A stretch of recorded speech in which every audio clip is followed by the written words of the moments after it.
చంద్రశేఖర్ కృష్ణ అభిమానులకు నమస్కారం. మనకి ఎలా ఉంటుందంటే అసలు కంటే కొసర ముద్దని. ఇప్పుడు సూపర్ స్టార్ కృష్ణ ఫ్యాన్స్ అయిన మనకి ఆయన కొడుకు రమేష్ బాబు, మహేష్ బాబుని అభిమానించాం.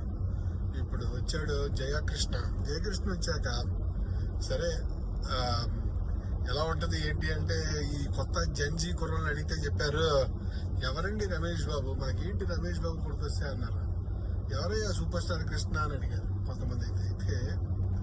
కానీ జయకృష్ణ చూస్తే అతని మనసులో అలాంటి భయాలే ఉన్నట్లేదు.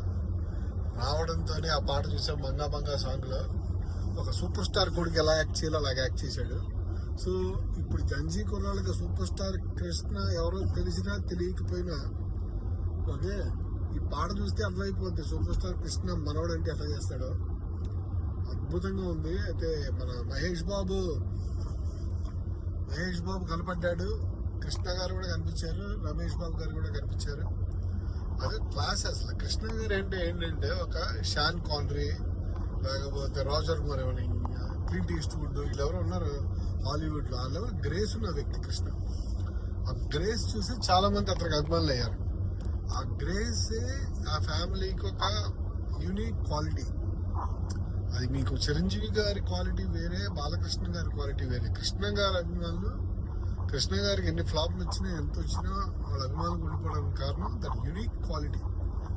ఒకసారి 116 చూసారంటే మీరు ఎంత అద్భుతంగా ఉంటదంటే ఆ రోజుల్లోనే అసలు ఇండస్ట్రీ అదిరిపోయి ఉండాలి. ఏంటబ్బా మనకి ఇలాంటి హీరో వచ్చాడు. ఎందుకంటే అప్పటికి ఫ్యామిలీ సినిమాలు వేసే హీరోలే తప్ప గట్టిగా ఇలాంటి సినిమాలు చేసే హీరోలు లేరు.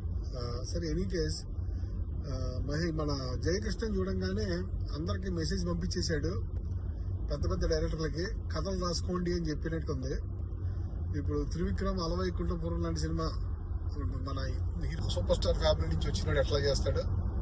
మీకు అలాంటి హీరో మళ్ళీ మీకు వేరే చోట ఎక్కడ కనపడ్డు మళ్ళీ.